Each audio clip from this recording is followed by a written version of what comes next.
Here are a few of them. Number one, a typical person who's not comfortable talking in front of the audience will always speak with a self-deprecating tone or self-deprecating jokes.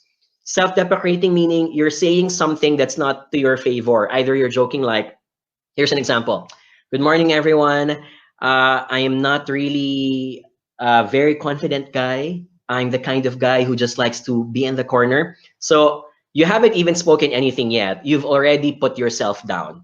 That's one. Or number two, I haven't really prepared a speech for this. So you're making, for some people, it can be called an excuse. For some people, it could be a buelo, as we say.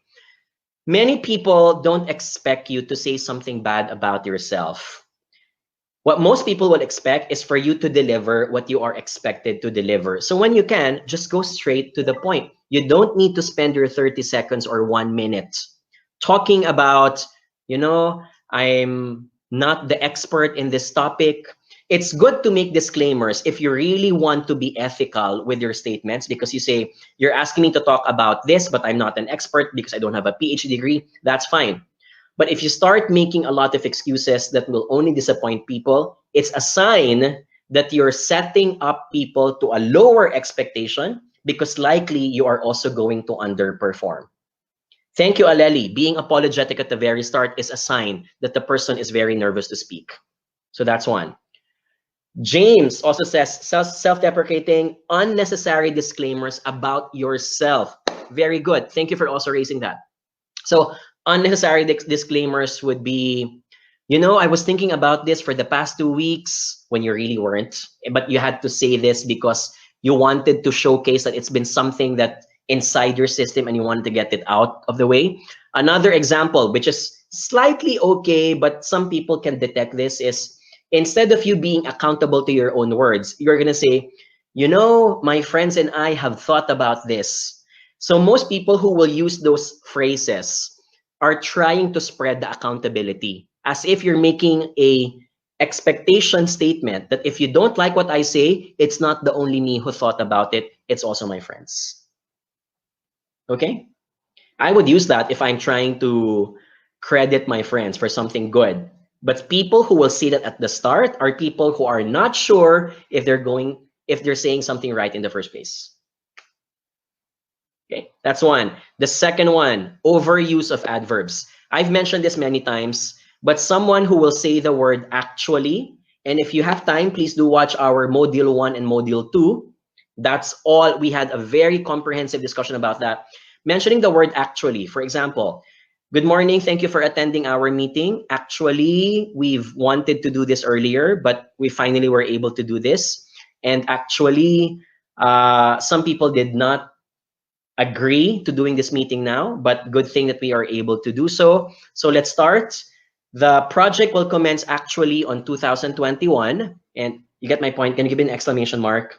By the way, I added another layer to that. That was a person who even had self-deprecating remarks from the start, which was unnecessary. Go straight to the point. Hi, team. Thank you for attending this session. There are 3 things that we need to accomplish in this meeting. Number 1, 2, and 3. You don't need to beat around the bush. You don't need to go around the circles. Most people who are amateurs, and especially non-native English speakers, have a tendency to abuse adverbs. Technically, he sat down. I'm sorry, but that statement doesn't make sense because there is nothing technical as sitting down. It's the most technical thing to do because you are literally, I'm going to use that adverb, spreading your legs, moving your muscles, and sitting down. Or you say, essentially, he ate. That doesn't also make sense because eating is one of the most essential things in life. You don't need to use the word essentially he ate. Just say it as it is. He ate. Okay? Third one, low power poses. So we mentioned a lot of things about using words, but I'm also going to add a layer of body language because people who are not confident in front of an audience will convey it in unconscious ways. They will not notice that they're putting their hands in front. of their arms, because when you put this, by the way, in sociological studies, this is you putting a wall between you and the other party because you are concerned about them or because you don't like them. Putting your hands in front of your pocket while you are talking and pitching is also a sign that you're insecure. It's very interesting to take note that in a lot of psychological studies, when kids, toddlers, have to lie to their parents, it's normal that a lot of them would put their hands at the back of on their back because they're used to hiding something, but now they can't hide anything. They will hide instead their hands for the feeling of relief that they're hiding something. The same thing also happens to adults.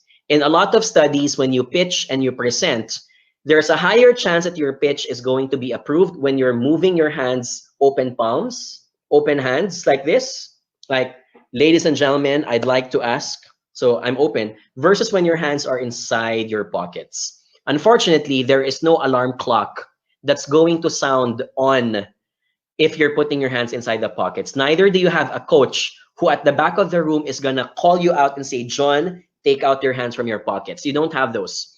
It has to be you. The moment you're doing it, you have to be conscious about it and you have to let go of your hands and place it on your sides, or from time to time, move your hands upwards as if you are doing a open palms gesture, just like this. Okay? So body language is important because many of us are not conscious when we are doing it. When I was younger, I had a tendency to put my arms crossed like this when I was challenged in a meeting. My boss would easily notice it, and she said, "You know what, Jonathan? Every time someone challenges your idea in a meeting, you're so easy to read because you start doing a cross arms position, and that's you looking defensive in front of others." You might want to hide that feeling a bit because it's not a pleasant sight. So since then, I would imagine a glue gun on my palms, and I would place that glue gun on my legs so that they're not as visible. That's one way of doing it. Another effective way, record yourself for 1 hour doing a meeting when you can. Find all the awkward, cringe-worthy moments. The more you cringe, the more you are motivated. That's not me. That's not who I want to become. I want to eliminate that part of me because I've finally seen it. And you'll be more disciplined, more emotional about it because you want to erase it from your gestures. That's a good way also to motivate yourself. Okay. Oh, let me just add one more signs that a person is nervous to speak is similar to the signs of lying. So, for example, when a liar is asked to respond to a question, liars usually have a tendency to use more formal words compared to a casual language. So, for example, and again, if you go, you can go to YouTube, by the way, there are lots of videos about this. When they look at the analysis of Bill Clinton during the time when he was being confronted about Monica Lewinsky, every time he's being asked, his answers will always be in formal tone. I did not commit that. A typical person who's very nonchalant about a certain topic will say, I didn't. I didn't because it's just the truth. But if you want to emphasize something, your tendency is to use formal language. I did not. I will not. I have not. A person who does not give so much premium into an act will use casual language. I didn't. I won't. I can't.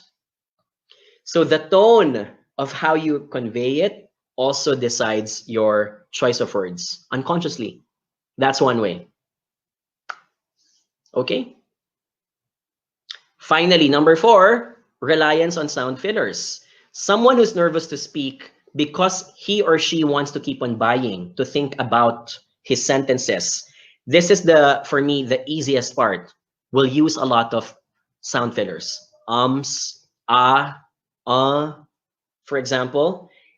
If you're a newbie and want to minimize this, there are 2 ways. Replace your ums and with silence, or replace your and with a gestures that reminds you that you need to let it go. So when I was young and I had lots of ums and I would replace it with me pinching my hands. As long as people don't see it, that's fine. Sometimes that's also me biting my lips. but may not look good if you're speaking in front of an audience and the camera is in front of you. So you do something else. Whatever it is, you find ways to minimize the ums and ah because they are irritating to your audience. Another way to motivate you is to record yourself with all the ums and ah, and you get irritated with yourself, listening to yourself and saying, gosh, I've said ums and ah too many times. I don't want to listen to that guy because he keeps on destroying the momentum of my train of thought. The more you feel irritated about that person, who by the way is you, the more you want to change yourself. So video recording or audio recording of your speech matters a lot. Okay?